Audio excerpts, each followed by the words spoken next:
All right, here we are, another week around the trash fire. Your host Matthias, along with the boy. John. Oh my god! And can it be? We must be talking about corn today. Is that Oh, Travis? you bet we're talking about corn today because I'm here. I can't believe it. A long time no see. Back, baby. Back from hanging out with Angron, doing stuff, getting ready for his arrival. Yeah. Counting 8 every few seconds. Counting 8. Counting to 8, yep. So it's the size he can count, so that makes sense. Well, we are here after a long 3 days in good old Las Vegas. All of us. Yeah. All of us. That's right. All of us, and plus some more. Mhm. So, how do you feel? How did you feel about your first LVO, John? It was great. It was a really fun experience, actually. Was it? Oh yeah, I really enjoyed my time for sure. That's good. It was cool just to see like a lot of people playing Heresy.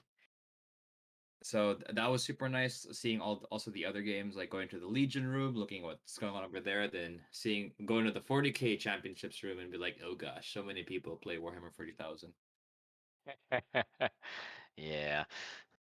Well, hey, I mean, there was a big turnout for the AOS competitive scene as well. Yeah, that's true. Yeah, there was. It was massive this year. I was very impressed.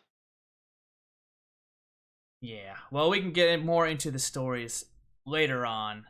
Let's just quickly go over the news that we have here.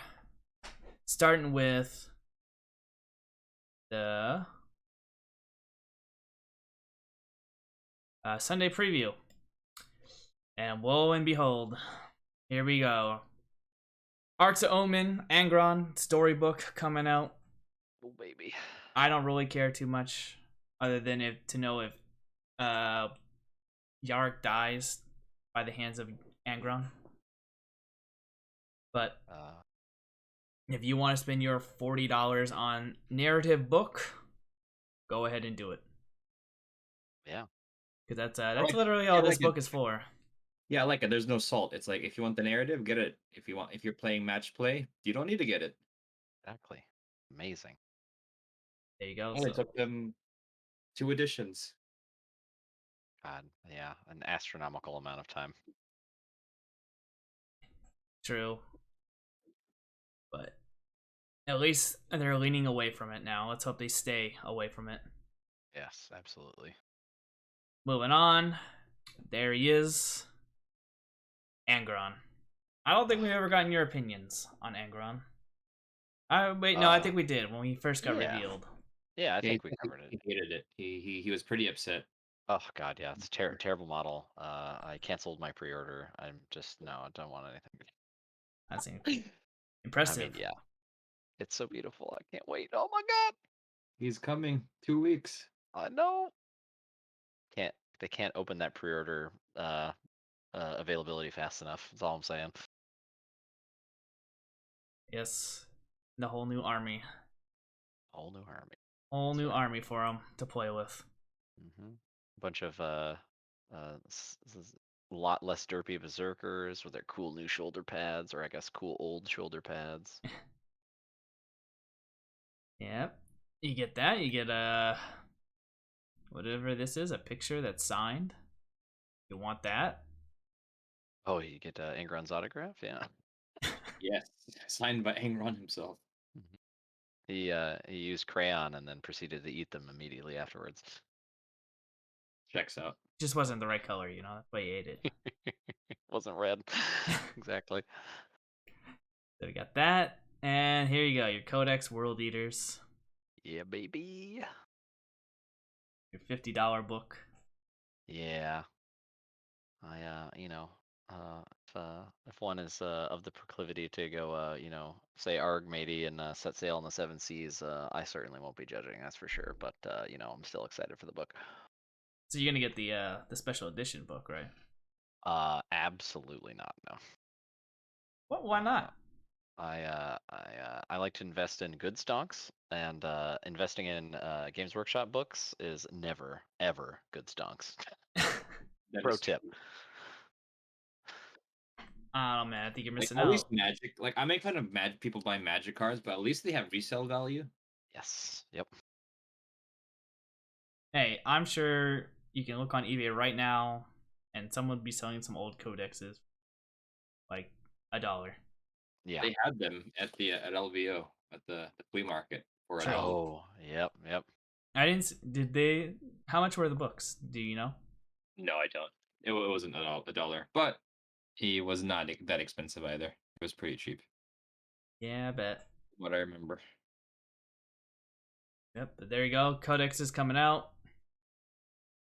Lord Invocatus. Mhm. Lord Avocado is riding in on his big ol' angry donkey and fucking messing your day up.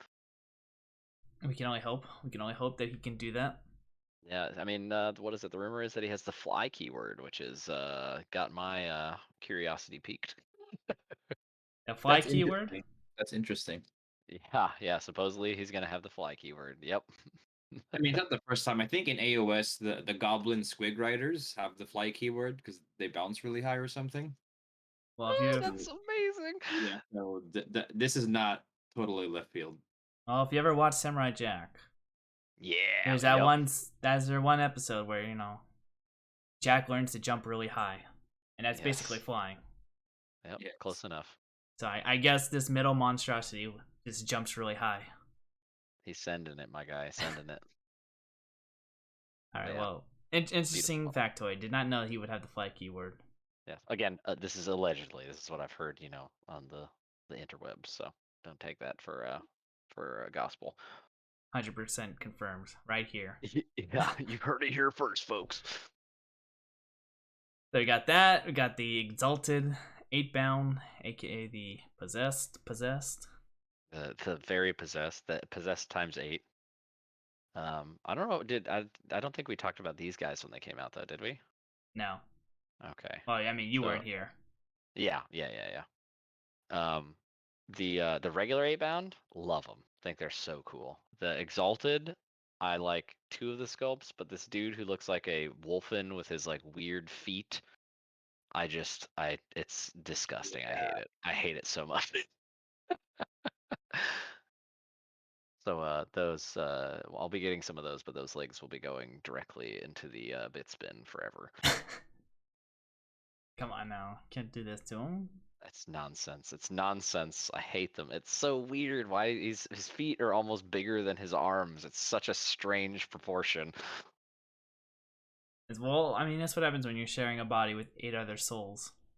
Yeah, like yeah, he's got three souls in one foot and 3 souls in the other foot, and the other 2 hanging around somewhere in his arms.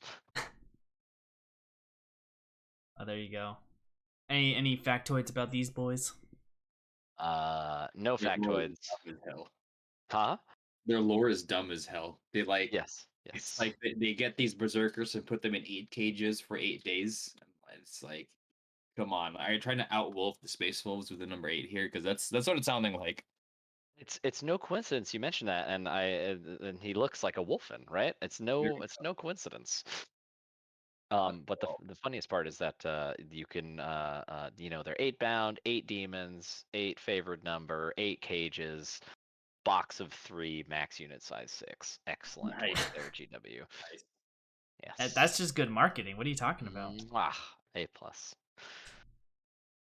Uh, It's amazing. I love well, let's move on from these boys on to Corn Berserkers. it. Very good sculpts. I'm in love. I'm in love with these things. They're so fucking cool. I was gonna do this for 30K, make a world leaders list with these models, and I made the list, and it was like 80 berserkers. I'm like, never mind. They'll Yeah, go to the Black Legion where I'll only need 10. that's a spicy one. Yeah. Good God, 80 berserkers. That sounds amazing, though. That sounds a bit too much. No such thing. Too much on the table and too much for the wallet. Yeah.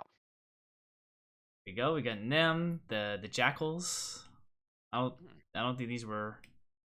I don't think these were around when we were talking Angron. So, thoughts, Travis? I think they're really cool. I love them. I love that we get a cool special one that's like slightly different. but not like, I don't know. I mean, I know some people think they look a little goofy because they're just like wielding big chain swords, but I mean, what's cornier than a buff shirtless guy wielding a weapon that's like twice as big as he is, right? That's And a tough top girl wielding a weapon twice as big as she is the answer. yeah. Oh, very true. Very true. But yeah, I think they're really cool. The only thing about them that I'm a little bummed on is that this means that, or at least, you know, as far as it looks in like the leaks and stuff, it looks like we won't be getting regular cultists. I'm pretty sure, which kind of sucks for my, you know, models I already own. But I mean, yeah, I really like these. These are cool. I think you're gonna choose your regular cultists as these dudes. Unfortunately, my cultists all have guns, so Oh, rip. because I am a, you know, I'm a bad man. I'm a bad corn player. I use any guns like a fool. Yeah, I was ashamed. I thought you guys were really gonna get the red Zangors. Red Zangors, get out of here! No, no birds in my army. Would have been funny. But there we go. We got the jackals. We got the data cards. We got the dice. The 15 dice for $40. 35. Bro, $35. Okay. It's cheaper, but you get less dice. yeah, just yeah. If you're listening to this and you're thinking about it, go find a good custom dice maker. You can get like twice as much for the same price, and you can put any kind of logo you want on them, any kind of World Leaders logo you like. So I don't know. Yeah, There these was a prices. time, man, where custom dice were comparable in price to GW dice, but Yeah, not not not anymore. anymore. Yeah. Yeah, well, I'll say this. The dice look nice. Yeah. No, yeah, they do look good, but like for that, like I don't know. I just don't wanna don't encourage them, folks. Don't encourage them. It ain't good. This is too expensive for 15 dice. It's madness. It is. Considering you'd be rolling a lot more than 15 dice with some corn berserkers. That's literally if their chapter Legion trait holds, that isn't even enough to roll 3 berserkers worth of attacks. Well, then I guess you better start buying these in bulks. Yep, there you go. Financial advice. Speaking financial advice. Invest now. Invest now. Get them while they're hot. Yeah. All right, moving on from that. I guess we got Angron Special Edition book here. The Red Angel. I don't know. I've never read this book. This is new, actually. This is new. Is new. Oh. Yep. Oh, okay. Cool. Now I feel less bad for not having read it. I was gonna say, Travis, what are your thoughts on this book after you know, since you obviously read it? But, yeah. As the most diehard, you know, corn fan. No, not even close. But I want to read it now, and what I really want is this cover for the special edition in a print form and on my wall because it is so beautiful. It I is was gonna say gorgeous. it is so sick. That is an amazing piece of art. It's incredible. I like I'm half tempted to get this just for that, but like then you know it'll be on a bookshelf instead of on a wall where it belongs. GW, you know what? Why don't you take this cover and make it the special edition? Yep. There you go. That would have been good. Make it the special edition of the Codex? Yeah. Oh, okay. Yeah, that's true. Then I would have been a lot more tempted, that's for sure. But there we go. New Angron book coming up. Probably. Not probably. For his release. So there we go. Got it in soft cover, digital, and audio. So probably all gonna get it in audio. Battlefleet, Battle Force. Balefleet Battle Force. Sorry, I'm dyslexic, as you can tell. I mean, me and John have gone over this. What are your thoughts on it, John? We said it was a pretty good deal. I think the only thing that's bad is the Helldrake, but yeah, it's good. It's good. I will say that. So what is this? 10 possess, 5 termies, the Demon Prince, and a Helldrake? Okay. Yeah, no, that's a really good. I mean, if you don't already own a bajillion possessed and termies is the problem, right? Because they're such a staple. If you don't already own that, this is a crazy good buy because I mean, Helldrakes will maybe be good eventually again, but they're at least a really cool model. Yeah. Like definitely the Helldrake being like the, you know, the kind of like token garbage unit that gets tossed into one of these box sets to get them out of the warehouse is like it could be a lot worse. Yes, could be a hell brute. Yeah, could be a Hellbrute. Absolutely, exactly what I was thinking. But yeah, there we go. So, there you go. 3 people agree. It's a pretty good deal. Mhm. Considering the Demon Prince is $80, if I'm correct. Yeah. Yes, he is $80. That's such a cool model. Every day on Instagram, I see a cool one, and I'm like, I want it. Mm-hmm. Like, I will pay him. I was like, oh, I really need this Wow. model. You should have told me a guy was trying to sell me some at a discount. One of my opponents. Ooh. He like had them in his bag. It was like buying stereos out of the back of a van.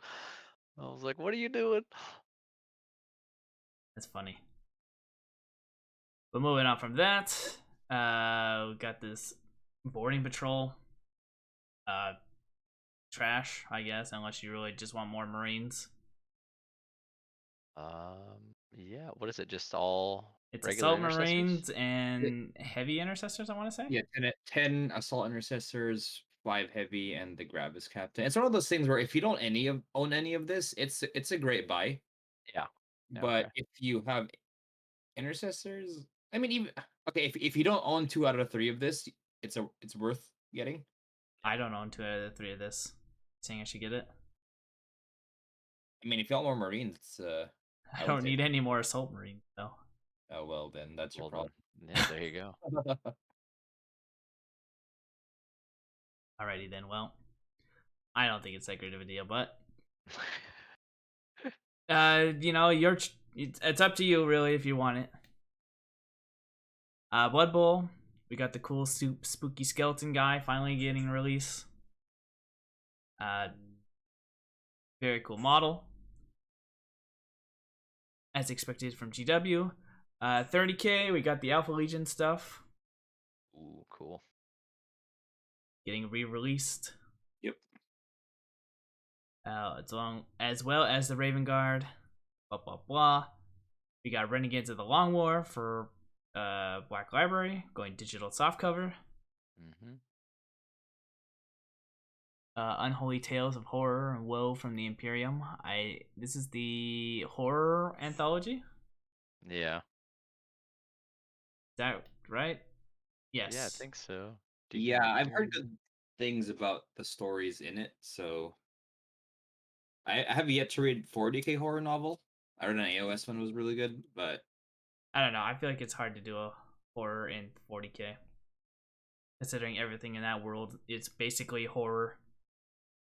my favorite example of that is also because we know the models. I think knowing what something looks like makes it less scary. Yeah. Like when a bloodletter shows up and it's like, whoa, no, a demon. It's like I know what that looks like. Or like, whoa, it's a night haunt. I know what that looks like. He's a goofy ghost man. That's why I like the Sylvaneth one because it had these like weird creatures that didn't have models. Like there was this weird like stag with 6 legs and a human face, and I'm like, there's no model for that. That is really creepy. It's But it's like Eisenhorn, right? With the fucking guys from the planet with the weird dimensions and stuff. there you go, right? Mm-hmm. So we're getting that. Again, Black Hearts Omnibus. This is a fantasy book. Don't know much about it. Never read it. Any of it. And then we got the Warhammer Plus. We're going to see Warcry models that we'll talk about later. That's pretty much it. Killer. So big exciting news for the World Eater player. Yeah, that's right, baby. That's right. So exciting stuff. But moving on, we got the coin and model of the month. Model of the month being the Jade Obelisk Warriors, which I didn't see at the LVO. I would have picked these guys up if they were there. This guy's sick looking. Oh, dude, the whole warband is sick looking. I think I mentioned too that I mentioned before that these models are in their own sprue, so it's not like they because they originally when they did model of the month they would give stores a box and they would build the box and then people will get models from the box like a squad or something, right? But now these are on their own sprue. Like I got the Rotmire Creed guy and the Votan guy, and they're on their own sprue, which means they were made separately, probably for this thing. So they're really going ham on this free model thing. Crazy. I really want this. I want the guardsman. I need to make a trip to GW store and grab a guardsman. If my local GW wasn't so far, and I'd be willing to make the trip out there, I would definitely go and get this because I like these models. Like I said, Beautiful. if this was at LVO, I would have picked it up, but I didn't see any boxes of them. So, Knowing Warcry, this is worth getting just because a lot of the Warcry teams, it's not like Kill Team where you can only have limited amounts of a specific model. In Warcry, it's like a standard army list. You have one leader required, and then you have 1,000 points to build your warband. So you could conceivably have multiple of this arrow guy, for example. And the box will probably only give you like one or two. So if you want more, here's a way to get the another bow and arrow guy. Well, I wonder if it is just gonna be the bow and arrow guy, or if it's gonna be. It's probably gonna be just the bow and arrow guy, considering that they made their own sprue for them, so they probably have single sculpts for all of them. Oh, okay. Well, there you go. Get that. Then the coin is the Arbides coin. Yeah, we'll get on. We'll get to that when we talk about it. But yes, Travis knows what I'm talking about. So there we go. Arbides coin. If you want to spend $100, I believe, is still the thing you need to do to get this. If you like Arbides and you're picking up Angron, boom, you're good to go. Yeah, that's all you need, really. Mm-hmm. But there we go. And then we got the event exclusive for 2023 models, which is a Commissar and a Savage Man running around. Which, not bad. I think I like better than last year's models, which was just the Primaris Champion and an Orc Magic Man. Oh, that's right. Yes, the Orc. Yeah, I really like the Commissar, actually. Yeah. It's a cool pose. It shows the details of the model, and it fits the character. He's beautiful. I don't mind the AOS model. AOS model's good. Really cool too, yeah. But yep, there we go. Event exclusive. So you go out to those Warhammer sponsored events, and you get these models. Yeah, they did a big final resale of the this last year's at the Games Workshop booth at LVO this year. That's right. Yep, I got my friend for his birthday the champion, the Space Marine champion. Not you, Travis. Huh? I know. I'm saying he got it for his friend, but it's not you, Travis. No. It was for our friend. Yeah, yeah. It's good. I don't need any champions. I'm fine. Fine champions, unless they're red. They don't even have rules. They don't even have rules. You just use it as like a, lieutenant or a captain or something. Yeah. There we go. Oh wait, we got one more thing to talk about before we get to the big event. Heresy Thursday, the Raven Guard, which I think we briefly went over, right? Yeah, no. These are the non-heresy upgrade sprues. These are the plastic upgrade sprues. This is so disappointing. Tell me why, John. As a 30K player, it's just Mark 6. It's just the Mark 6 helmets. Aren't and 3 of them have the Raven Guard logo, and one of them has the broomstick with the Raven Guard logo, which would be cool if you could already make one with a broomstick with a plastic kit. Now, I can see the argument. Oh, well, Raven Guard, they field tested Mark 6, so it makes sense that their helmets would look closer to the original. Sure, okay, but if you're paying for these, they should be special. And I've seen 3D printed ever since Raven Guard, the supplement came out for 40K 8th. I've seen a lot of really cool Beaky-esque helmets that look different from the standard Beaky. So this is a good example of I expected it and was still disappointed. Because I'm like, I know they're gonna just make a normal looking Raven Guard helmet, and they did, and I'm like, come on, guys, Try harder. try harder. Yeah, But with well, that, this is the end of the Mark 6 upgrade previews for Heresy Thursday. So hopefully now we're gonna see some new models and not just variations of the Beaky helmet and shoulder now pad. next we're gonna see custom Adeptus Custodes helmets and Mechanicus helmets. Whoa. Custodes helmets. Don't Mechanic is evidence. don't threaten me with a good time. Oh, I Actually, mean, they're not gonna be that, different. You're gonna be like oh, this. it's just the standard helmet with like another Imperial Eagle on the forehead. Yeah, exactly. Fair, yeah. Like, you're giving GW or Forge World too much credit here, okay? Yeah. I don't give Forge World any credit, but that's because, yeah.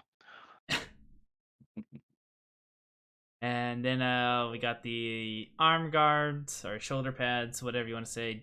They are A+ in John's book because they don't have any trim. Correct. No trim. Good time. Oh, cool. Yeah. And that is that. Now we can talk about LVO, and I think we can start with the most disappointing, going to the best, in my opinion. Obviously, I didn't consult the boys here on what they thought here, but we're gonna kick it off with 30K. Okay. And we got the Cerberus Heavy Tank Destroyer. Tell us, John, Disappointing. as a 30K player, No, why is this disappointing? I mean, I'm glad they announced it. This is a cool mod. It's a plastic Cerberus. I mentioned in the cast before this. I was waiting for this because I think the Typhon sucks, and this is actually kind of good because it's a giant laser cannon that does well against vehicles and stuff. So it's cool. It looks cool. It's a giant laser cannon on a tank. Now I'm disappointed because we knew this was coming with the silhouette. Like it was obviously a Cerberus, and this is all they revealed. If they revealed another silhouette thing, okay, I would be more happy because at least we're getting more things that we knew, but we see the full picture, right? Also, this is a model that exists already in a sense. The resin version exists. It's not like a new design or a new thing. It's like here's a plastic version of a resin model, which is exciting, but it's only this. I think the biggest complaint I have is they only revealed this. Yeah. And that's it. Like here's the Cerberus. It's like, oh, cool. Thanks, I guess. Yeah, exactly. Thanks, I guess. It's a good way to put it. So no, Yeah, don't get me wrong. I'm excited this is coming out. I'm thinking of getting one, or at least getting the bits to convert my Spartan into one. But I really wish they revealed more. Yeah. I think this is worse than the Kabanda reveal because at least Kabanda was a new model, and this kind of isn't a new model. So yeah, that's why I put this one down as the worst. yep, Because it was agreed. just another tank going to plastic. That Not energy in the something. room was dead, man. It was crazy. Yeah, me and Travis, we went to the LVO opening, or what do they call it? Reveal? Preview night. Preview night. Yeah, there was not much hype for this one, and if there was, it was very forced hype. I was like, hey, okay. Yeah, at the Heresy event, everyone was saying, yeah, this is disappointing. Well, I wonder. Should we talk about our preview experience, or should we do it after? I think we should do it after. Sure. Let's do it after the reveals. Yeah. I think it'll make a more interesting story. So, I don't have any more to say about this other than I agree with John. As a big event start of the year for 30K, and all we got was this. Very disappointing. And you're going to hear that quite a lot throughout almost all of these reveals. Yeah. Theme of the night was oh, okay. What, is there more? No. All right. Good night then. Unless you're an Age of Sigmar player, in which case it is bonerific for sure. Yes, that's very true. And I guess Kill Team as well. But all the right, other so moving on here. These like next 3 can be interchanged really, but Vashtor, the Archfiend, we get the 2-player box set of the new Chaos God and Azrael new model. Very disappointing, I would say, because it's just a 2-player box set that is new.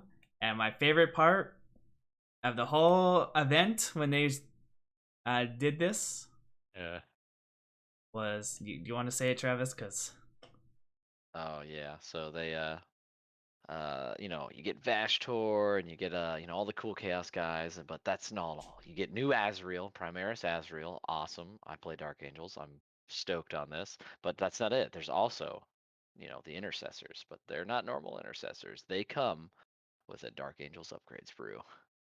And that was it. And I was like, oh, okay. Oh my gosh. Yeah, it was like, why did you like? Why not just say it comes with the upgrades for? Why is that a selling point? It's like, oh, I mean, all right, bro. Um, this box looks. I mean, like Venom crawlers are cool. I don't know how they'll be in Arks of Omen, but they're decent, fast little murder monsters. I'm not a huge fan of these new types of cultists myself, but that's entirely semantic. Vashtor's really cool, but these obliterators, man.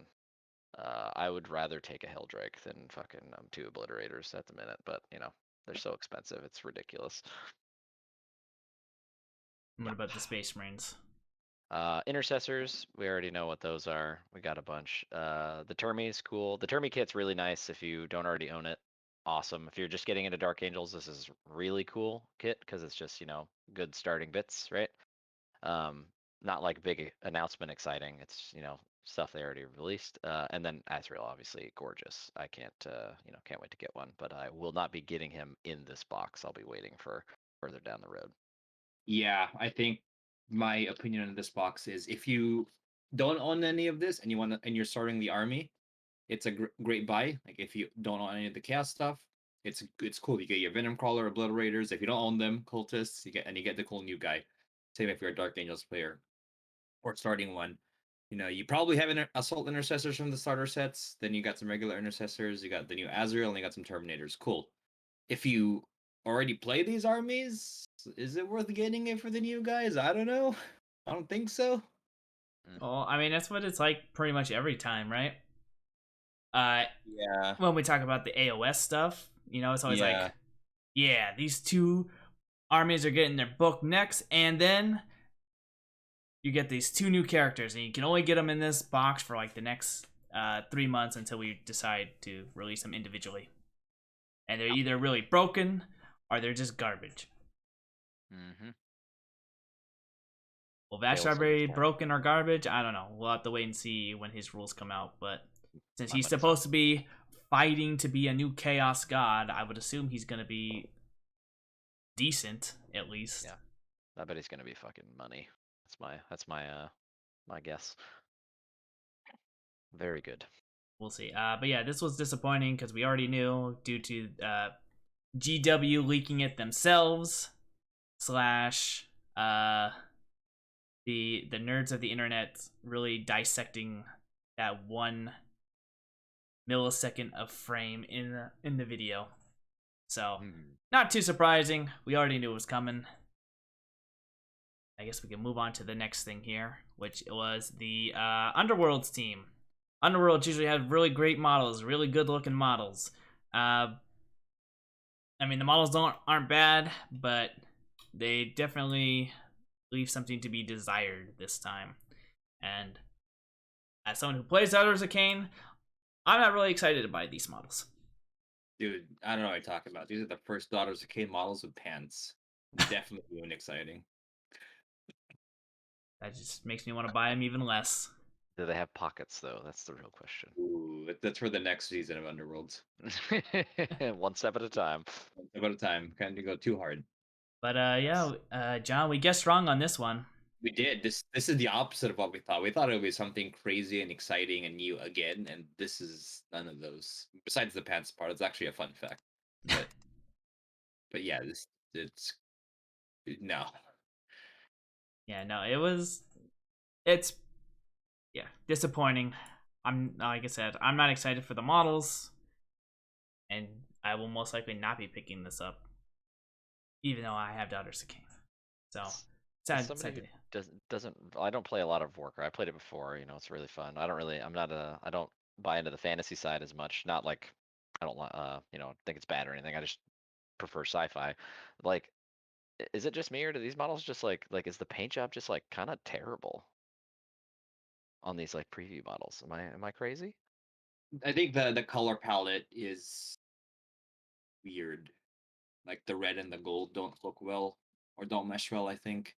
Yeah, it's like just something about like normally it's like from the 40K side, it's like every time I see almost anything released in anything to do with Age of Sigmar, it's usually just like drop dead gorgeous, looks like incredible. And this is like, I don't know, it looks pretty sad. It's Yeah, weird. yeah, I definitely see the blandness for sure. Like I said, that's why this one's really disappointing.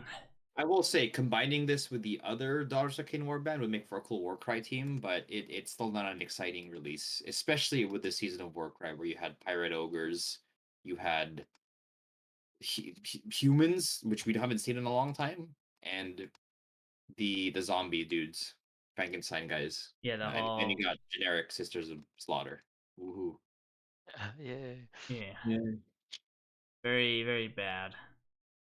But moving on to the next thing. Oh, The baby. Strike Force, which we pretty much called what was gonna happen here. We got the new Dreadnought. We got the Devastators with their Nerf guns, and then they decided to show off a Primaris Lieutenant that is multi-kit. Can be every lieutenant that you want it to be. So Yeah. we got that out. I'll give my thoughts last here. Let's go with John. John, what are your thoughts? Are you going individual models or the whole thing? Let's go individual Individual. model really fast. So give me quick thoughts on the Dreadnought. Dreadnought, I actually really like. They could have just made a Redemptor with new arms, but this kit has a lot of subtle differences. Even just the arms are designed differently compared to the regular Redemptor. It's not like the claw with underslung guns. It's actually built into the arms that are super cool. The lightning claws are super cool. I like the chest face area is pretty the samey, which is fine. I like the multi melta and the heavy bolter. The I like the turret on top better than the Redemptor missile pod. I think it just looks like something's there. The missile pod I think feels it blends with the model. I wish that they did the venerable dreadnought style sarcophagus with the helmet. But overall I do like it. I'm not sure if I'll pick it up because 40K isn't too high on my backlog. Maybe I'll pick up the arms separately as bits or 3D print them or something because I Yeah, already have two Redemptors and I wouldn't mind converting one. Or the Redemptor model has keyed arms, so you could just swap them out without the need of glue or magnets or anything. true. So it's turning one into the Brutalist. I think that's what I'll do. This is cool. It's not like, oh my gosh, this is amazing kind of thing, but I like it. What about you, Travis? What are your thoughts on the Brutalist?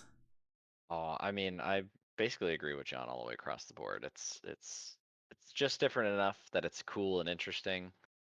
Got the nice variant, but it is a little, I don't know, it's like it's very similar, right? I feel like what could have pushed over the edge is if this had released with like a, I don't know, Blood Angel theme box with like the ability to put those nice ornate side panels on it to make it like, I mean, it's obviously very inspired by like a Furioso Dreadnought, right? Oh Like they mentioned it at the preview, and it's just if this was in all black with the red X across the front and like the ornate paneling on the left and right side, money would have, I probably would already be thinking about buying one, but it's seeing everything in ultramarine blue really takes the shine off for me totally. personally. I'd um see that. but the arms are really cool, like John mentioned, the with the built-in flamers. I love the idea of picking up, but just like in the was Dawn of it War Dawn of 2. War War 2, yeah. cutscene, yeah, and you pick them up and just burn them to death. Amazing, classic 40K. Yep. Well, I can't really add anything to any of yours because I like it. I think it's pretty good. Uh, what's not looking too hot and is being memed to death right now is these desolation. What is these things called? Desolation squads. Yeah, Desolation Squad. Uh, it's hard for me to describe, but basically everyone's memeing this to death, saying that the So, guns look so awful. Will, I, and Donnie, we talk about models a lot, right? Yeah. And we praise Games Workshop's models, especially since 8th edition dropped, that kind of time until now. We always ask like, hey, like it's they make really cool models. Like, what's a bad sculpt they've released so far? And we're always stumped. It's always the case until now. My gosh, these are garbage. Like, it's it's just so weird. Like, the gun's too big, and it looks first of all, it looks unbalanced, right? I think comparing this to Devastators, the fact that Devastators have a bigger backpack to compensate for the big guns they have. These have the same backpack as Intercessors, more or less, and the gun looks like they're gonna trip over or fall over because of the weight. And it's like it's a missile launcher with a missile launcher on top. Like, what? If it was underslung, it would be kind of cool, I think. But the way it is now, it's the memes are appropriate. This is quite bad, I would say. Yeah, it's not well designed, and it's I trying to remember the name of the game where it's just like you just keep combining the guns and the guns just keep getting more and more ridiculous. And that's basically what I'm seeing here. I'm just seeing like I feel like this is orc technology where they're just duct taping weapons together and they're like, yeah, this is functional. Mother Gunship, is that what you're talking about? Maybe. I don't remember. Where you like just slap a bunch of stuff together and it just turns into nonsense? Yeah. Yeah, I think that's it. All right. But yeah, that's pretty much my feeling on these right now. They're a bit ridiculous, but Like, definitely an option that they needed. I just don't get like it's like aesthetically it just like both aesthetically and like we're playing games about dudes in armor fighting giant monsters, take a grain of salt, fucking like suspension of belief, right? But like this like what like there's no like precedent set for like what these weapons look like in the aesthetic of Space Marines Yeah, anywhere, that's right? a good way to put it. Yeah, yeah, it's so out of left field. Yeah, like and like why are they belt fed but like then the missiles are already sticking out? Like what? Like I know it's, but like come on. And then like John said about the backpack, instead of making it a different backpack, they're just like, "Bro, what if we put Wally's head on top of his backpack and that's literally it?" And it's like, Yeah, "Okay, I guess." right. Yeah, I don't know. I think they look like I think the guns look cool. I think the mini holding the gun looks completely nonsensical. Yeah, that's why I'm saying if they were underslung with the same gun but underslung, it would make way more sense. Also, you have Yeah. the precedent of you have the heavy bolters, the cast marine, or the 30K heavy weapons that are underslung. It makes sense. Yep. There's that space marine aesthetic thing you're talking about. Yeah, but these are Yep. Primaris Marines. They're stronger. They don't need an underslung. Oh, What, I they mean, carry this shit with one hand.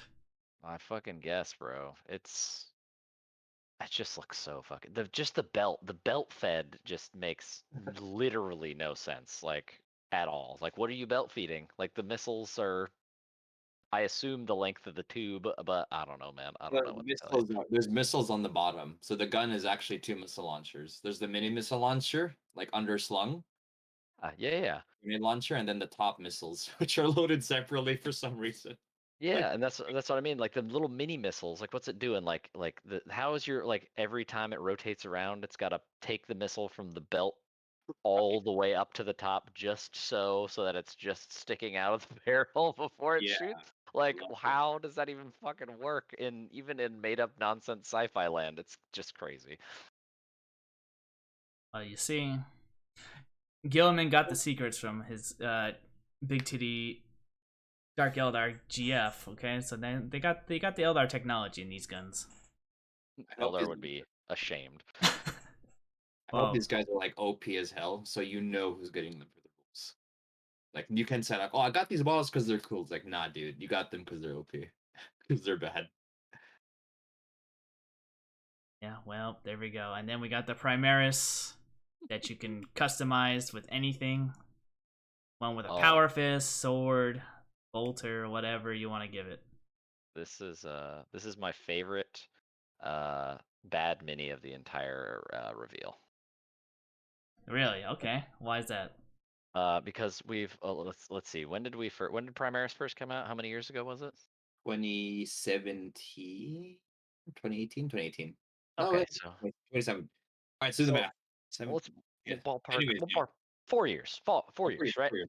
So 4 years we have been getting memed on with single pose Primaris lieutenants and that do literally nothing, and you gotta go get the extra, pay $100 to even get a chance to buy them stuff and all this crap. And then after all this time, they finally release one that you can buy and just put in all of those poses. And I'm just like, just stop, man. Just stop. Just take this unit and just throw it in the trash. But maybe that's just me. I don't know. I don't like it. I think it's awful, especially after having released like what are we on, like the 20th mono pose Primaris Lieutenant before this? It's madness, absolute madness. Who doesn't like a good old Primaris Lieutenant? What can I tell you? He's got his Makes me- tactical rock though, so he's I good. actually really like this model in a vacuum because Yes, it's yes, a customizable Space Marine, which we haven't had for years. But no, yes. like Travis said, knowing that this comes in the back of the legions of mono-posed lieutenants, it's just like a little too late, guys. It's like a slap in the face, right? Yeah, it's like a little too late. I mean, I hope. I think the silver lining is I hope they retire those other generic Primaris guys and just use this one, just so people, new people can just buy one kit and then Yes, do what they yes. want with it. But it's like, yeah, I should have done this from the get go. Exactly. Who This knew should be that the first thing. that Games Workshop like hobbyist like customization? Who knew? Because I'm not even arguing that the old models were more posable or anything, but I think having the options is a part of the hobby, and I think it's a part of the hobby people enjoy, especially Space Marine players, where the whole army list is just power armored guy with different weapons. Yeah, it's options the army. Mm-hmm. Well, now that we talked about the individual models, the box set, what would you rate it, guys? We got 5 heavy intercessors, 10 desolation units, and a brutalist with the Primaris Lieutenant. You think it'll be worth it? If it's really good, if the Desolators are really good, I rate it 1 out of 1 Meta Chasers will buy this. Yes. You know how I was saying, like, usually most box sets are good if you're a new player? I don't even know if I could say that here. These things look so terrible. Especially compared to, like, heavy intercessors, which actually look cool. Yeah. Like, my gosh. And the lieutenant actually looks cool, And then there's the guy above him with the stupid belt-fed missile launcher. That's God. the saddest part. That's what I meant when I said the Lieutenant was my favorite of the bad models revealed. Is because it's not the model itself incredible, but like I don't know. Yeah, man, this box is whack. The Dreadnought, awesome. The heavy intercessors, we already know those are awesome. Lieutenant, finally, but these things are just, I don't know. If you like them, hey man, more power to you. But oof, that's all. Well, that is that. That is it for I think the 40k stuff. AKA the 40k, not Kill Team. Yes. But we were wrong. There was no Farsight and no Snickrot revealed at this event. So, R.I.P.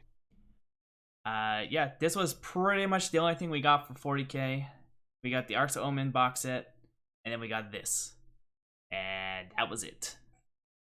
So, another pretty disappointing reveal, but if you are a Space Marine player and you're waiting for your Primaris Close Combat Dreadnought, there you go. You finally got it.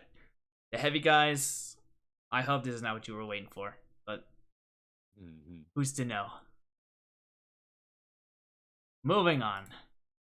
Oh baby. We got the That's Kill Team. The good stuff. Well, Well, half and half. 50% the good stuff. Yeah. Let's just start with it. The RBDs. Oh God. god, it looks so good. Take it away. Take it away, Travis. Look at this. Look at this. This is like peak 40K. They look like straight out of a Judge Dredd book. It's fucking amazing. This guy with the eagle on his head and the eagle like the, stereo speaker telling people to get out with their hands up. It's awesome. It's so fucking cool, dude. They have freaking what's it called? Body cams. That's Yeah, they have body cams. One guy's got like the shackles and like a dummy leather daddy mask. A dude's yeah, with a like, why does he sniper. have that? Well, I don't know. It's amazing though. I don't know. I love it. I think these models are. They said they aren't going to release this, and this isn't going to have anything to do with proper 40K or with Necromunda. No, they said later down the line it'll have something to do with. You might be able to include it into 40K, but it's never gonna enter Necromunda. It's never going to enter Necromunda, and it'll never be like its own range. It's more. Now, if someone like we have our Necro campaign. If someone wanted to use these as the cops, 100%, go for it. Oh yeah. But yeah, they will not get separate rules. That's right. But I would be happy to play this in a Necromunda campaign using the Paladin Enforcer rules 100%. They're just so perfect. I love them. I just love it. I can't state that enough. And the more I look at this, the more I'm like, these are probably better Paladin Enforcers than Paladin Enforcers, just because of the options you get. Because in the regular Paladin kit, you get like pistols, bolters, a baton, and like the special shotgun for your sergeant. But that's kind of it. And these guys have a boatload of options. So, but yeah, these are super cool. I agree with Travis. Now, John, Yes. I think you're more in tune with the lore than me and Travis. Travis might know more. What are these guys really? Because I always assumed these guys were just like street cops. No, so the street cops are the Necromunda Paladin Enforcers. These are more like the FBI kind of thing, where they work directly for the Imperium, while the Enforcers are loyal to the Planetary Governor. Okay, that's I mean, there's more lore than that, but that's the gist of it. These guys are are above the Planetary Governor and serve the Imperium kind of thing. So would these guys be going into a Space Hulk? Oh yeah. Yeah, if there's some criminals, if there's some druggies over there that need arresting, then yes, they will go to the Space Hulk. Okay. Yeah, if the Inquisition demands it. Yes. Okay, because I was always under the assumption these guys were just like on the planet, doing street cop work. No, yeah, that's jokes aside. That's the Necromunda cops are those. Every planet has those. In fact, I watched I read the Sisters of Battle comic where they're dealing with the planetary uprising, and they have the Necromunda dudes there because that's standard police that imperial governors use. But again, they're only local. They don't really travel off world. These guys travel off world because again they serve the Imperium directly, like the High Lords and all that. Yeah, well, okay, I think a bit of that. A lot of people, when they get into 40K, a lot of people their first book experience, if it's not Horus Heresy, they read Eisenhorn, right? It's a very highly recommended series, and then the Eisenhorn original trilogy, he uses them more as like literally calls them like the local Arbites, I think, a few times. So I think that adds to the assumption that they are local enforcement, right? Yeah. But yeah. So but yeah. But yeah, there we go. We got that. And then, John, we were wrong. We didn't just get one reveal of the Dark Eldar team. They actually revealed the whole thing. Oh, thank goodness. Which was surprising and disappointing at the same time. Because it's just Kabalite warriors with just some weapon options. That's about it. I see 1, 2, 3 unique guys, 4 unique guys out of this kit. Everything else you could probably just kit bash. I mean, yeah, this falls in the toes of the what's it called, the Pathfinder Kill Team, and there's another one's Pathfinder Kill Team. I guess the Necron Kill Team as well, using old models. And I guess the Chaos, technically the Legionnaire Kill Team, which also is, and the Intercessor Kill Team, which all are upgrade sprues for existing kits. Yeah, these are simultaneously really cool to me, and also just like, yeah, it's just the old kit with extra stuff. Yeah. But I mean, I personally like them. I think it's kind of cool that they're revisiting these old kits and adding a sprue to make them look unique. So I think that's cool. But again, like I said, with the Pathfinders and the Intercessors, I do wish that the Intercessors, the Infiltrators, I do wish that they would just make a whole new team. Yeah. But with that said, if you're looking to play Dark Eldar and Kill Team, that this is pretty cool for that matter. You know, just in the vacuum, it's pretty cool. Yeah, I mean, they look nice. I'm just a little disappointed. I was really hoping for more. They got the same bird model. Yeah. Isn't that like the Corsair thing? I think it's a different bird, but Yeah. It's different. It looks nice, I but mean, the pose. Isn't that basically what the yeah, Corsair one's doing? more or less, yeah. they look real nice. But I guess I guess they couldn't. Both sides can't be it's the fact that the Arbites are the other half of this make this half feel less good, right? Yeah, you got this whole new sculpts, and then you got half new sculpts. Yeah. I will say though, it does speak to the Dark Eldar Warriors sculpt that it looks like it holds up. Oh, In the 20. Dark Eldar sculpt is top notch. Yeah. Yeah, it's money. They look fantastic. But there we go. Exciting news for Kill Team. Yep. And just to remind everyone, there is one more box yet to be revealed. Yep. For Kill Team. And I did forget this. They are now adding breachable terrain to the game. So now I guess you can blow a hole into the walls, and there will be something you can punch out to have a hole in the wall. Yes.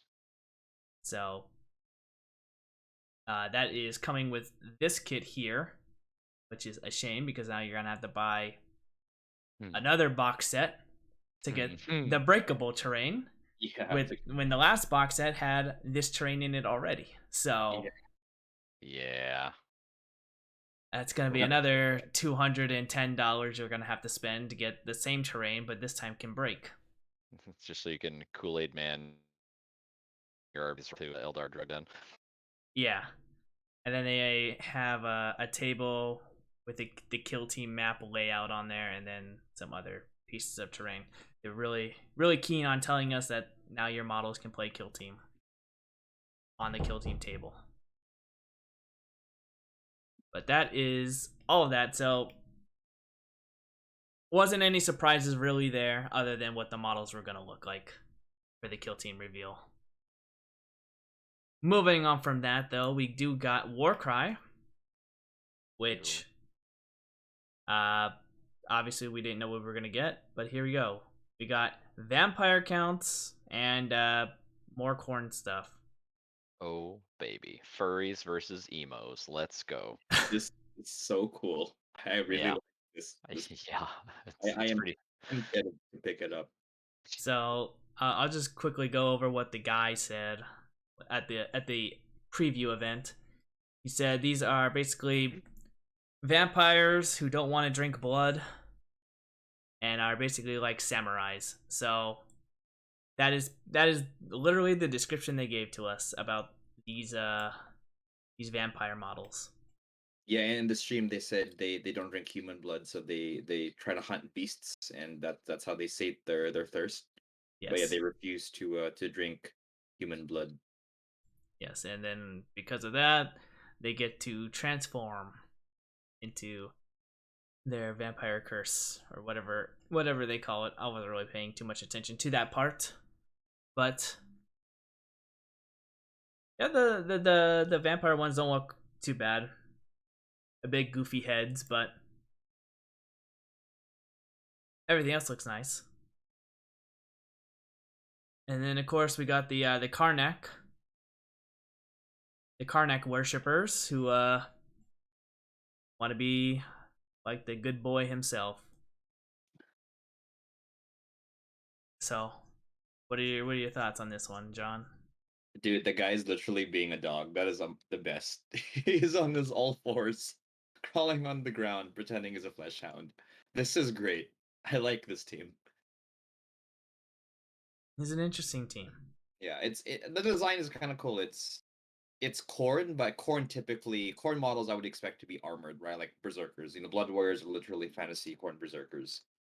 And these guys aren't. They have a unique feel to them. They got the pelts, they got the dog masks. The leader has a Karanak looking helmet. And there's the guy pretending he's a dog. It's cool that this team makes Karanak cooler because this little flesh hound has his own fan club, right? Mm-hmm. So Yep. yeah, I like it. What do you think, Travis? You're the Corden guy here. I think they're great. Just like you said, this guy is like if we're comparing the two corn models in this whole thing that look like wolf like the wolfen like 8-bound guy, trash model. If he looked like, if 8-bound looked like this, ooh, let's Oh, go. dude, yeah. Holy crap. That'd be incredible. But Like that guy yeah, in no. power armor. Oh man, like Dude, lightning claws on his forearms. Oof, come like on. a hulking, like almost like a silverback gorilla just like coming at you, that would be fucking Oh, awesome. Wow. But yeah, no, I agree 100%. I think these guys are like they're goofy, but they're goofy in like such a awesome. They're like barbarians. They're cool, man. They're just yeah. awesome. Like they don't need to be all slick and and too complicated. They're just fun, and they're all about what their theme is, which is worshiping the coolest dog of the best god of chaos. So yeah. So yeah. Again, Warcry kicking it off. Good models. That's what they're known for. I mean, Underworlds is supposed to be the better looking models here, but Warcry really blew Underworlds out of the water here. Oh yeah. Oh yeah. And just interesting and fun stuff. I don't think there's a Warcry vampire team, right, John? There's not. Yeah, this is the first one, which pushes me more to pick it, even though I wanted to wait for Cities of Sigmar. But yeah, I think this is pushing me to play Warcry again. No, dude, Warcry is fun. Yeah, Warcry is fun. These models are really, really nice on both sides. The vampires are also very cool. Yeah, but this was my second favorite of the night. Obviously, I mean, Kill Team was good, but I was disappointed on the Dark Eldar, which is why I ranked lower. But we have to give it to the king of the night, the true winner, AOS. Mm-hmm. And they got so much good out of it. They got the new frog model. That's an amazing model. Like I like So how sick. they're just gone are the days of flying stands for AOS. It's like let's just make the terrain hold the model up on the base. Like that it's so well designed, this frog It really game. is. It's money. It's so good. So good. Yeah, now that they don't have to share a model with that who's that character? Oh, Croak, yeah. Yeah, Lord Croak, because I think that was the most updated Slan, right? Yeah. Yeah. And I've seen people convert him into using regular Slan, but the model is definitely screaming special character. Yeah. But this is the customizable generic Lord kind of thing. Super cool model. Yes. Very Also nice. good for Warhammer Fantasy compatible for like the 5 people who still play Fantasy. This guy could fit in a square base. Very true. I fail to see it how it would fit on a square base unless you make that square base a lot more bigger. But Oh, it would be a bigger square base, yeah. it's not good. It's not good for the rank and file. How are you gonna No, put him in? How are you gonna put him in a unit of Temple Guard? I think Slan already had a bigger base back in the day. They do. They do have a bigger base, but Oh, this model's you're right. You're right. I think this model's gonna be way bigger than that. yeah, you're gonna be probably doing like 8 wide Saurus warriors at that point. Yeah. He's chonky. Okay, so we got that, and then obviously all the variants with the different scepters and little skinks on them. So cute, dude. I love it. There's like a frog. That's so cool in this base. Yeah, dude. Well, it's like he's roasting Indiana Jones. He's got the crystal skull in his hand. It's great. Yeah. So we got the new Slon. We got new a new unit, the Raptidon, and the Raptidon Chargers and Hunters. Mm. So they went into detail saying that we now know dinosaurs have feathers, so Yes. we're updating the dinosaurs to have feathers. We made sure to let us know that. But very, very happy looking dinosaurs. Not the riders though. The guy with the banner looks like a miserable bastard. The guy with the banner. Yeah, it doesn't look too happy, but the dinosaurs, those are He's good over. boys. That banner rider is over your shit, man. Yep. Very fun stuff, and then of course, the other variants of the riders. I think these are the Chargers. I can't really remember. The other big news. Oh my gosh, I didn't even Star notice Wars. the Chargers. They have like lances. That's super cool. Yeah. But the big news of the night was the new Star Warriors. Oh. Finally getting updated. And look at that. They look nice. They are fucking awesome. And this is the thing I was talking about with the Cerberus reveal. Like, if the Lizardman reveal was only this, I would be so happy. Yeah. It's a resculpt of a terrible looking unit, and it's a core choice. I think I keep saying this, but I think having cool troops is the key to making an army look cool, because these are the guys you'd want a lot of, and oh yeah, you'd want a lot of them just for the sculpt alone. They look terrifying, bulky, muscled. It looks like they're gonna eat you, and then beat you up after they're chewing you. Oh yeah, then rescaled, so they bigger. Yeah, Star Wars Warriors. Then I think down here, yes, and then with the scroll down a bit, you'll see the two different paint schemes. This is to represent the two different Lizardman factions. I don't really understand it.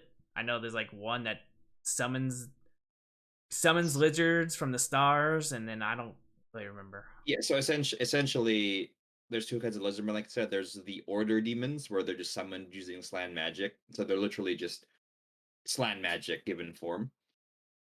And then kind of like how demons are chaos given form.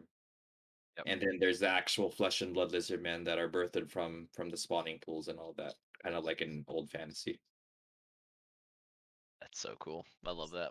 So these are supposed to be like the different head options or something like that to make your army accurate to whatever you're trying to do. Yeah, I like how they did paint the model looking like an Order demon with the glowy eyes and mouth, because it was kind of hard to picture. It was only in the lore like, oh yeah, they're Order demons. It's like, well, then they still look like lizardmen, but even just having this paint scheme gives more visual appeal to that piece of lore where, yeah, they're beings of energy and all that. Yeah, it's cool stuff. But that is the end of the news. I think we should get into our LVO topic, yeah? Do it. Our LVO experience. Shall we start with our Thursday preview, Travis, since we were there? Yeah, sure. I mean, we've summed it up a little bit based on Yeah, we don't have to go too much into detail. We just give some highlights. This is our second one we've been to out of the 4 years we've done this. Yeah, second one we've been to. The first one was last year. Last year I liked a lot better. I mean, I'm a little biased though because we got the Avatar of Cain, which is fucking awesome. And also the preview had like trivia at the beginning, which was really cool, and like you could do it on your phone. It was like really like cool, engaging with like the whole audience and everything. This year they didn't do that. They just kind of started right into it, and it was cool, but I think the expectation for the preview is like these like really like something really big and really showy, and like all this like not to like I don't you don't want like the classic ungrateful like fucking oh I want more and more fan of this of something, but it's like you set this expectation, you set this precedent, and then it was kind of like oh okay, well, it's like this stuff is cool. It's like it's good. It's like other than the the Source Warrior stuff, which was like a huge reveal for them. Like I love the Arbites. but it wasn't like that big and that crazy, right? Right. Because we already knew about it. Yeah. Yeah. Yeah, I'll just sum up my experience really fast on this. I was surprised that they didn't have trivia. Not that, it has to be a mandatory thing. Like, they're not obligated to do trivia on the day and give out prizes or anything, but it set the mood good. Everyone was having a good time there when they did it. The presentation, they brought some guy up there. I don't remember what he was. I assume he was GW, right? Yeah. So the one who does the hosting, like the MC of it, is Mike Brandt. Yeah, Mike Brown was fine. I'm talking about the other guy. Yes, he was from another department in GW. I'm not gonna lie, I kind of missed it at the beginning, and he just did a couple he was like jokes, in and that was it. training. He was in Yeah, training, yeah, and his whole thing was mumbling like the entire time. yeah. And it's like, oh, the Arbites, right? No, actually, they're Arbites. We literally had a 2-minute skit about how to pronounce Arbites and get the whole lore behind how to actually say it. And I'm like, oh, Okay. I mean, I listen to Eisenhorn. They've always said Arbites, so I don't know how this has always been a problem. Yeah. But yeah, they went over the whole thing about how to say Arbites. They had to say Karnak was a good boy, like every other sentence. Yes, many best boy jokes, yeah, or goodest boy, excuse me. Goodest boy. But the presentation was a bit lame. It was kind of just like, I mean, I give the Twitch guys a bunch of shit, how they drone on and on and on, but that's what they have to do. But they could have given us some fluff, something to hype us up, because it was just like, here's the model. Done. Yeah, isn't that cool? Okay, here's the next model. Cool, right? Yeah, okay, next model. Yeah, wow. Very cool. And then that was pretty much it. That was the whole presentation. Yeah. And then as we said in the beginning, before we went into the LVO news, it's just like, they revealed one thing and it's just like, okay, is there more? No, that's it. Oh, okay. Well, let's move on to the next thing, I guess. So overall, I thought it was, given that last year set my expectation to what to expect, this was very low. Yeah. And I mean, my expectations aren't really that high for the preview, considering we already knew what was going to be at the preview, other than a few things. But there you go. That was LVO Thursday preview.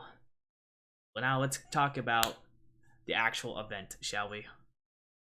I'm gonna roll some pictures going on, showing some armies that I found, and we can start with me and Travis. Unfortunately, we did not get into the championship event. There was no spots available. Even though when I looked at the event, there was like 3 people who didn't show up. So, thank you for taking the spots away from us. We did for day 1, we did RTT single elimination. I got eliminated. As you can see on screen right now, there's Dark Angels. I fought against the Deathwing company. Vastly underestimated them. The whole transhuman thing really screwed me over. And the fact,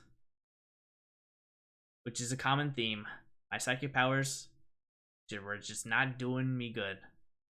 But yeah, I got eliminated round 1, and it was a single elimination. So I just went around taking pictures of armies and watching our good friends in the championship, get a lot of dubs. Yeah. Yes, he did. He did pretty well. And for then our group. Yeah, go ahead, Travis. Go ahead and give your regale of day one. Oh yes, yeah. So same thing. So was playing on Champions earlier, but it sold out, and uh, didn't get another big resale like they had done in the past, which is it's cool. I kind of took this LVO to do a more chill experience. I took a real nice fluffy pure world leaders list with my big the king of beers, as some people like to call him, the Lord of Skulls. And had some fun getting my ass kicked, and it was great. Day one, I did the RTT, same as Matt. I was at the table right next to him. I played against the Dog Walker list, as they call it, with Abaddon and 10 Armiger War Dogs. So much Melta, my god. I think every single one of them had a Melta Lance, so the poor Lord of Skulls didn't stand a chance. So that was a quick game, but you get to go and get a little early lunch, get a beer, and it's good to go. So yeah. Did you cover your Saturday and Sunday? Or not yet? Just No, Friday. no, just doing the first day. What about you, John? How was your first day Okay. at LVO? It was pretty good. So I was in the Horus Heresy event. So first day we had 3 games at 2,000 points. So first game I played against an Emperor's Children army, and it was pretty close. I would say I did lose that game. I did not respect the +1 initiative on the first turn of combat, and his command squad having the Sonic Shriekers giving -1 a hit. So narrowly did lose that game. I think if I lasered on the mission better, I think I would have at least secured a win, because the primaries we were 0-0 on, which actually was a draw for the narrative, but the narrative component, which is the campaign. But in terms of secondaries, I did lose out on that. So there was that, but opponent was super cool, had a really beautifully painted Emperor Shoulder army. Second game, it was against Sons of Horus, and that one I did get the win. He played super defensively. He had 2 blobs of tactical squads, which he kept in his deployment zone, while the rest of his army was in deep strike. But my gosh, so the tactical squad in his deployment zone on the objective on the onslaught objective just couldn't die. I mean, they did have like a 4-up feel no pain, because tac squads get +1 to feel no pain when they're on objectives, and he had an apothecary, so the 5-up went to a 4-up and just could not shoot through them until like the end of the game, where I finally threw a dreadnought to kill 3 models because my 20 assault marines couldn't do it. But I did deal with the deep strikers, wiped out his Justarin and Reavers with my sanguinary guard and my Contemptor dreadnought. He did one shot my Leviathan with his Justarin and Thunderhammers, but I was able to take them out with a Contemptor. And by then, I had most of the board under my control, while his dudes were in his deployment zone. Still didn't die, but at least I did get the board control, enough of the board to win the objective game. So I secured a win there. Third game was against Mechanicum. Super cool dude, actually, from out west near Riverside, Colton area. And it's funny because Mechanic, in 30K, 90% of people play Space Marines, and when there's a different army, everyone's like, "Oh, I don't know how this works." So this guy was like, "Oh, let me explain how my army works." I'm like, "Nah, dude, I played that army. I know what to do. You're good." So it was a super fun game, and having played Mechanicum, I know how to beat Mechanicum, which is engage them in melee as soon as possible. So I literally just rushed forward, got into melee with my assault marines, my dreadnoughts, my sanguinary guard, and I did ended up in a draw for the campaign primary, because he did wipe out all my scoring units on the last turn. But I did secure the win with these secondaries, because I just killed more of him, and I accomplished my Blood Angel secondary, which was win more melees than him. So pretty good standing of 2-1 on day one, 2-1 on 2 wins, 1 loss on day one. So that was pretty fun. Very nice. Yeah. Well done, man. Well done. You, Also, your army is beautiful. Very thank nice. you. Yeah, I posted some of the event pictures on the Discord, which I forgot to do this morning, but I just did right now. Yeah, well, day two, it was pretty much just a free day. I would have joined Travis in the friendly RTT. Unfortunately, that was a 2-day event. It was Saturday, Sunday, and I had a event planned on Sunday. So I kind of just kicked back. I fought our friend Raul, who plays Death Guard, in a friendly friendly pickup game, and then I kind of just went around. I saw the Star Wars Legion stuff. Those are nice tables over there. That terrain is like the best terrain I've ever seen for an event. Yeah, that shit was that was good stuff over there. Yeah, theme tables, theme section. Like they had like sections of the tables where, like what I mean by that is like, okay, in this row, all the tables are going to be a desert planet. In this row, it's going to be a tropical planet. This row, it's going to be Korriban from KOTOR, right, with Sith temple terrain, and it was just so cool. And it was a good amount of terrain. It was in because Legion is a very competitive game, so they made sure to have the correct terrain for a balanced game kind of thing. And the terrain wasn't just functional, like fully functional terrain like blocky buildings. It was, you had your Wookiee huts, you had your temples, you had your Tatooine buildings, your crashed AT-STs, your Republic gunship wreckages, and it was super cool. It definitely pushed me to play Legion at some point next year, just to play on those tables. Yeah, those were very very nice tables over there. But yeah, I didn't really do anything. Again, I just went around. I saw some YouTubers that I know. Uh, know as in I watch them. I don't personally know them. And that's pretty much it. Just hung out for the day, relax, didn't get stressed out about any games. It was nice. What about you, John? How was day 2 for you? Pretty good. So we ended up only playing 2 games instead of 3 because it's a casual narrative event, so people weren't hardcore like let's get more games in. So they put a vote to do either three 3,000 point games or two 3,000 point games and an optional third game. And I didn't vote because I didn't care either way, but people decided to do two 3,000 point games. So first game I played against Sons of Horus, and I don't know if you recall, like a few casts ago, I was complaining super heavies in 30K were kind of not good anymore.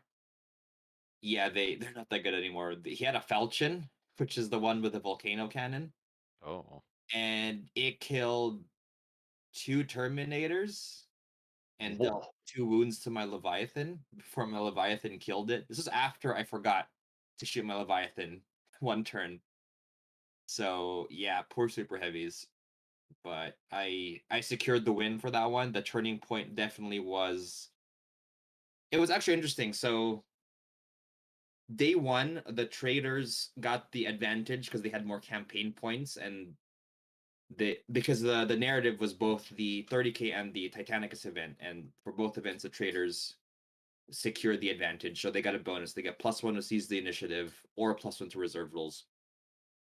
So my opponent tried to seize on me, which he did, but I'm like, hey bro, I got a Callous Assassin, which reroll successful seize the initiative rolls. And he rolled a 1, so I'm like, yes, there goes that seize, which I needed because the deployment was the ambush. So loyalists were in the middle, and the traders deployed on the outskirts of the battlefield, like the table corners. And I'm he gonna, chose to deploy his whole army on one table side. I'm gonna just interrupt you there. I'm Oh so yeah, glad interrupt is gone. I hated that rule so outstage much. initiative, yeah. Is that pun intended, Matt? I'm glad. I'm going to interrupt you right there. Yes, but Not a fan of that rule, yeah, I'm so glad it's gone. yeah. But it is unfortunately still on 30K, and it's annoying when it happens. But thankfully, I had the Calidus, which makes it less likely to happen. So yeah, he had his whole army in one corner. Turn 1, I charged his command squad with some Terminators. I won the combat by 1. He failed his leadership check, and I couldn't sweeping advance because I'm in Cataphractic Terminator armor. But guess what? He was right on the board edge. So his command squad of Reavers and his Praetor and his Librarian, who took no damage, ran off the board turn 1. Oh my So God. yeah, that was to me is like, okay, I'm in a very good spot. Also, I picked the interesting thing about the campaign was you picked secret objectives. You had to pull from 3 of the primary objectives from the book, and you picked them secretly. I picked the mission where you score every turn, which was advantageous for the ambush deployment type because I could literally start the game holding objectives, and he could have contested them, but he chose to deploy on one side, which means I already started my turn securing 2 objectives, and a third one was in the corner of the field where he had no models, so I just ran attack squad there and started scoring for the rest of the game. He did do a lot of damage to my army because he had 3 Contemptor Dreadnoughts, he had some Saber tanks with Volkite, but it wasn't enough, and eventually I did secure that win. Game 2, I played against probably one of the best looking Word Bearers armies I've seen. He had, I think it's in the pictures I uploaded, he had this Charybdis that was corrupted and had like Gribbly bits on it. Super cool. He was a newer player, so he knew his rules, but he he didn't make the optimal gaming decisions. And he's a super cool guy, but the game swung when he chose to charge my assault squad with his possessed contemptor instead of charging my Leviathan, which the possessed contemptor would have probably killed in melee. So because he charged my assault squad, he butchered the assault squad, but it left him open to be shot at turn 2. So I threw 2 Leviathans, like with 2 Melta Lances and all these assault cannons at it, took it down. And that turn, his big drop pod with his Galvor back came in, and they were pretty hard. It took my entire Sanguinary Guard squad, a full 10-man assault squad, and my Praetor to and 2 Contemptor Dreadnoughts to take them down. And by when the blood settled, it was just my Praetor and the Dreadnoughts left. But that was enough to secure the win, because my objective was I get points for vehicles that I kill, and I just ended up wiping his vehicles while he had the end of the game scoring hold the objective. But by then I had already control of the board and was able to take out his Medusas and all his rhinos. So another win. So overall, I did end the narrative event 4-1. So that Nice. was pretty good. Yeah, congrats, bro. Thanks, man. No, it was super fun. I definitely want to play 30K again next year. A lot of beautiful armies. I will say though, I mean, great event. I had a really good time. Props to the organizer, Alex from Canada. It was great. But FLG did not give us a lot of terrain. The boards were pretty barren. Oh, I yeah. lucked out not playing against gun lines, but I had some people I knew, like, they just got blasted in like 2 or 3 turns because even with night fighting, if they have enough guns and augury scanners for that to ignore the range restriction, yeah, you're in for a bad time. So I lucked out that all my opponents had close combat or close range armies, Sons of Horus, Emperor's Children, Word Bears. But yeah, I really enjoyed it. Really enjoyed it. How about you guys? How was your Well, let's go day ahead. two? Give us your friendly there, Travis. Oh, Ah, it's friendly time. Before I start, though, I just do want to confirm how bad the terrain was for 30K. I saw it when Saw that I right, yeah. came in. It was like, what was it, like 12 pipes? it Yeah, was it like was pretty bad. Um, but yeah, so I did friendly day 2.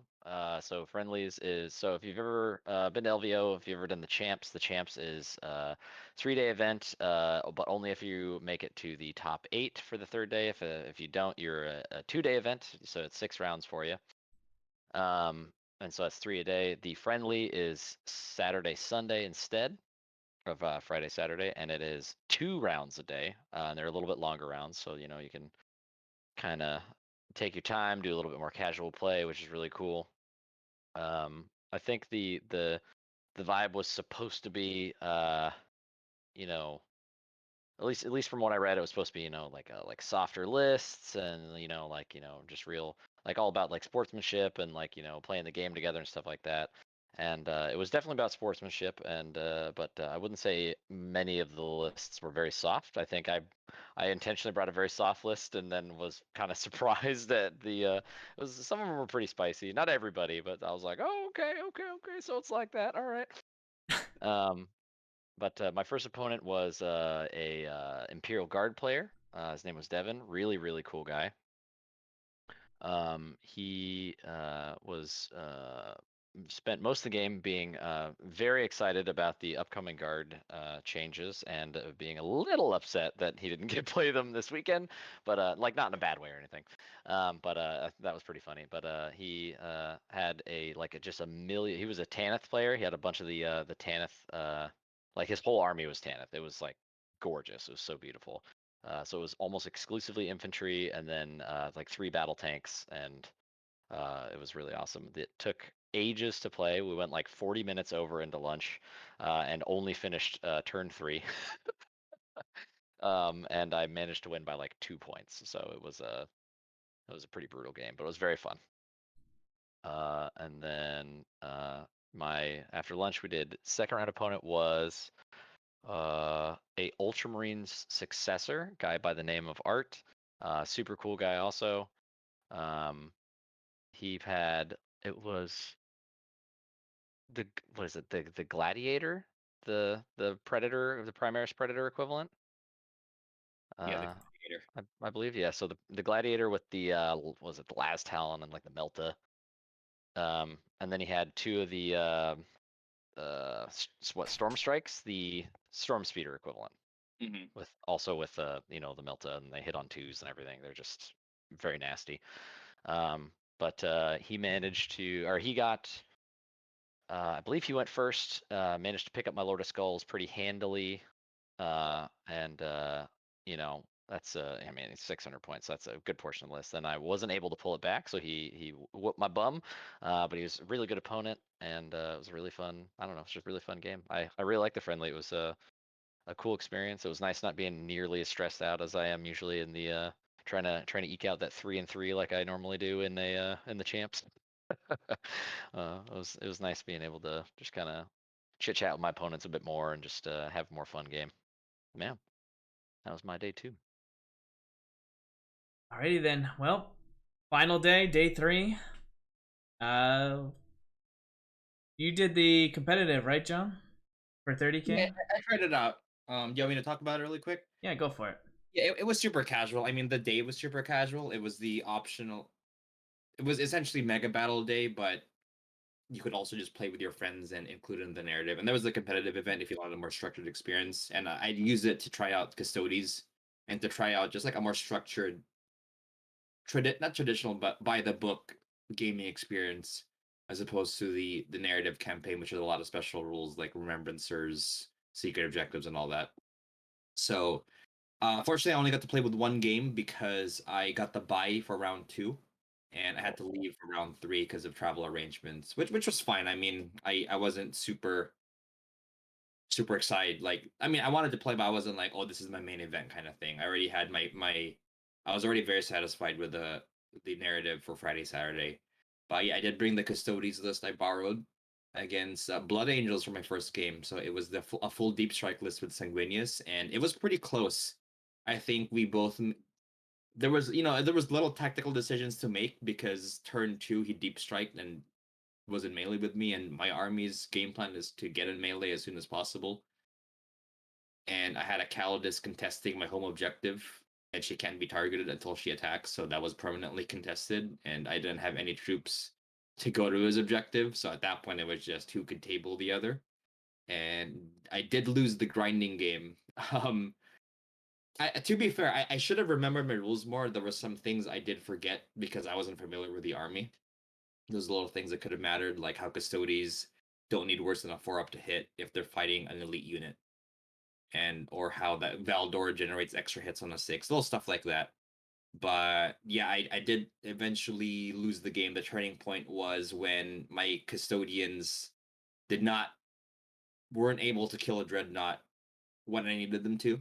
They put it on a 1 wound, and I was like, oh darn! If I killed the dreadnought, I would have been able to free that squad up and fight Sanguinius, who was already engaged with another unit, and hopefully kill him. But hey, it's a dice game. It happens. There was one time I had 7 attacks on Valdor, needing 3s to hit an enemy dreadnought, and I hit twice. It was not cool. Eventually killed the dreadnought, but just delaying him for a turn was pretty crucial. So I mean, my opponent had beautiful paint army, super fun game. But yeah, I did get the loss, and I think the next game it would have been against a Mechanicum player, And I think my list would have been a good matchup for that because he didn't have a lot of AP too. But um, eventually the whole event was won by a Dark Angels drop pod list with the Lion, which was great because like the community thinks that drop pod lists are terrible because of all the intercepting that could happen on 30K. And this Canadian dude is just like, nah, here's the Lion. And just wipe the field out. Even beat a dreadnought list, which is seen as the boogeyman of 30K, an all dreadnought list, and he did secure the win there using his drop pods to block paths from prevented the dreadnoughts from securing objectives, and the line just tore through all the contemptors. It was great. That's funny. Yeah. So Legend. yeah, day 3 was just it was more casual. Played one game, watched a bunch of other games going on. They had a really cool narrative. They had 3 instead of one giant mega battle, which people didn't like last year. They had 3 or 4, actually 3 to 5 like bigger games, 3v3s, 2v2s, etc., with 6,000, 8,000 points on the table, and they had a Zone Mortalis on the side.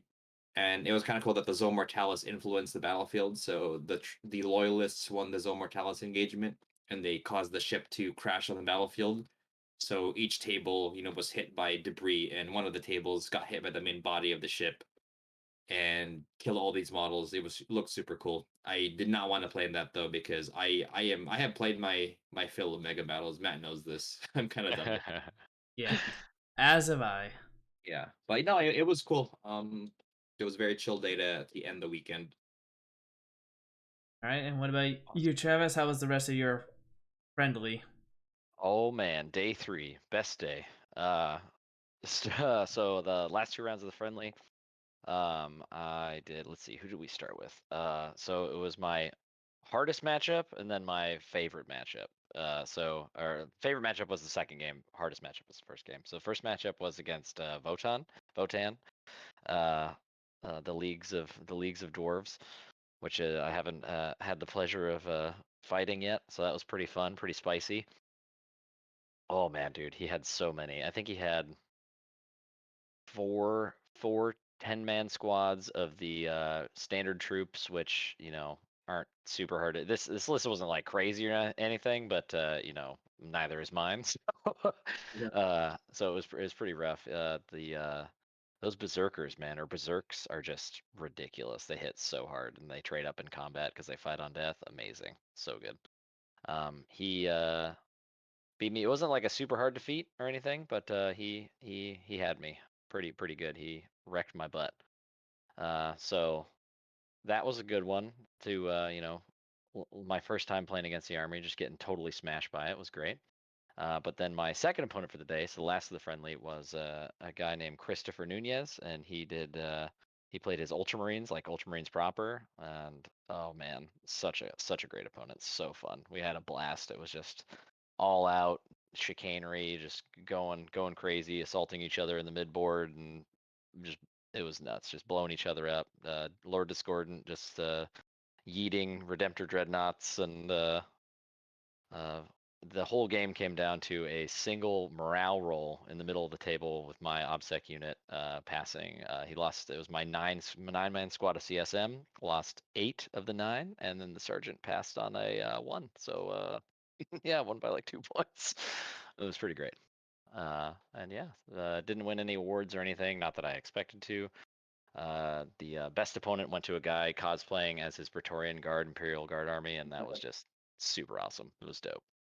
So yeah, had a really good time. Like I said, had fun doing something a little bit more casual instead of the champs, a lot less stressful, and overall had a really great weekend.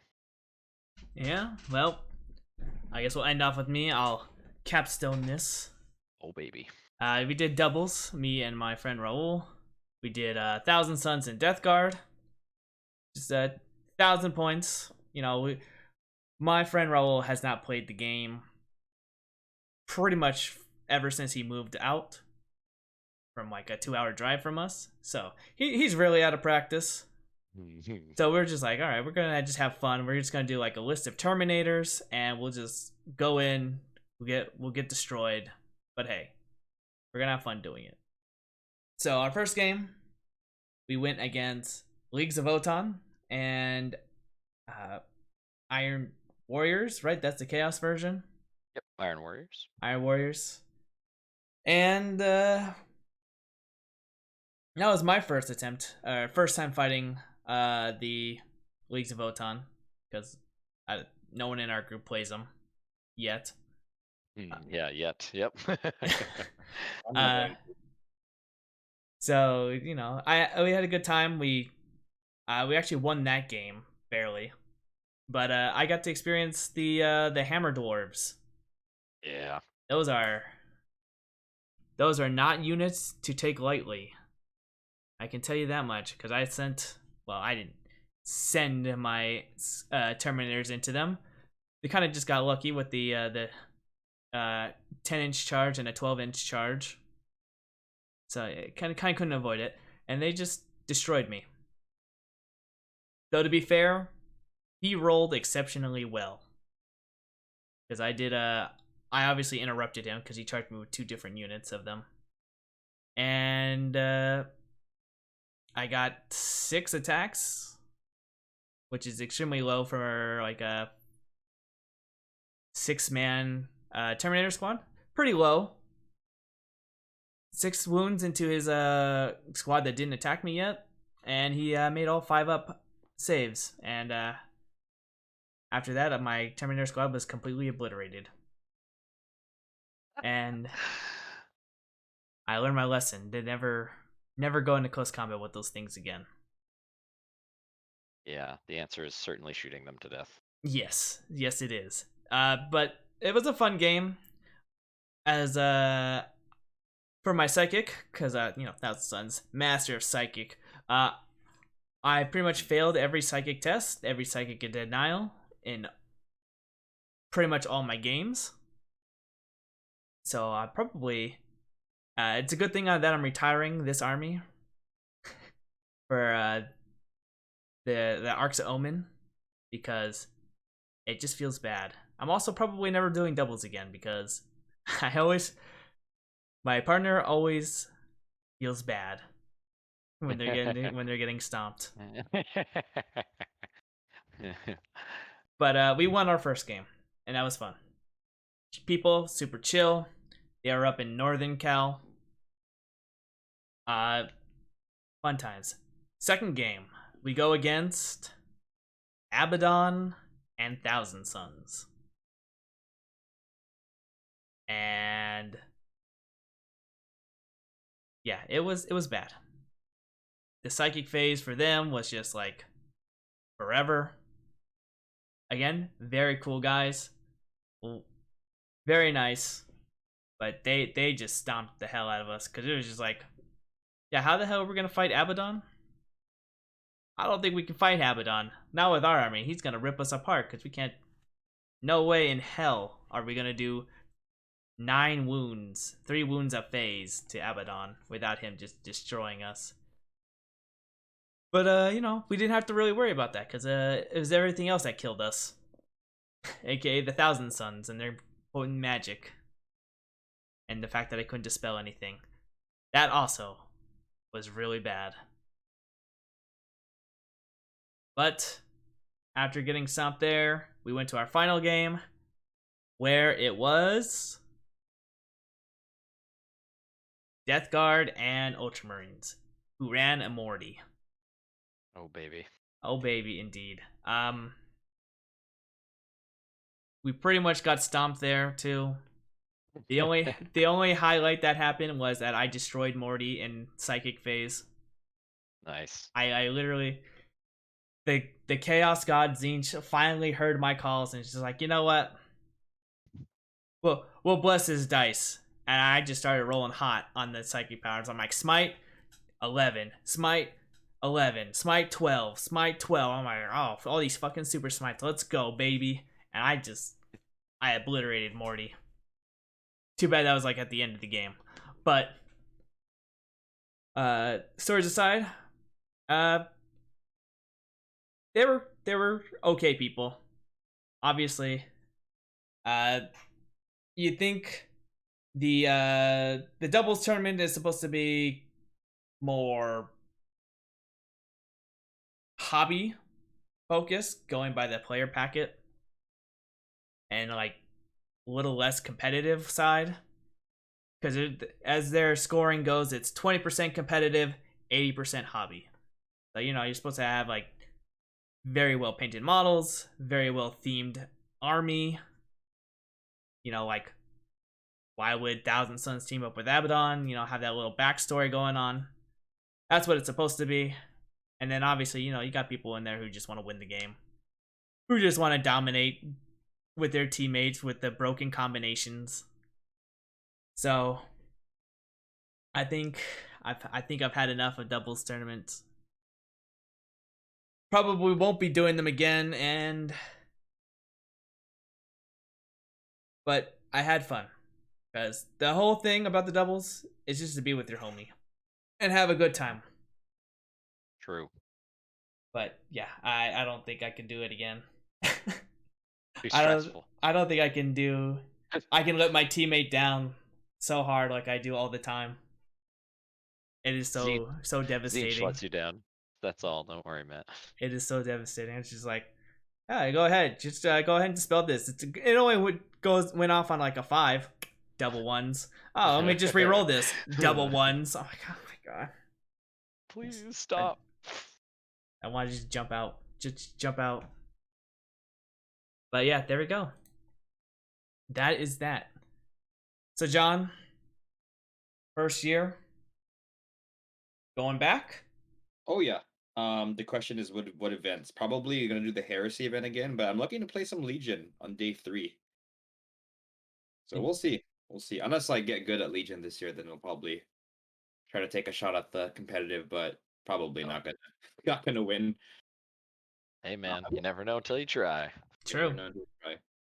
Freaking clones were like, worst army in the game. 504's Balfour is garbage. Get second place in the tournament.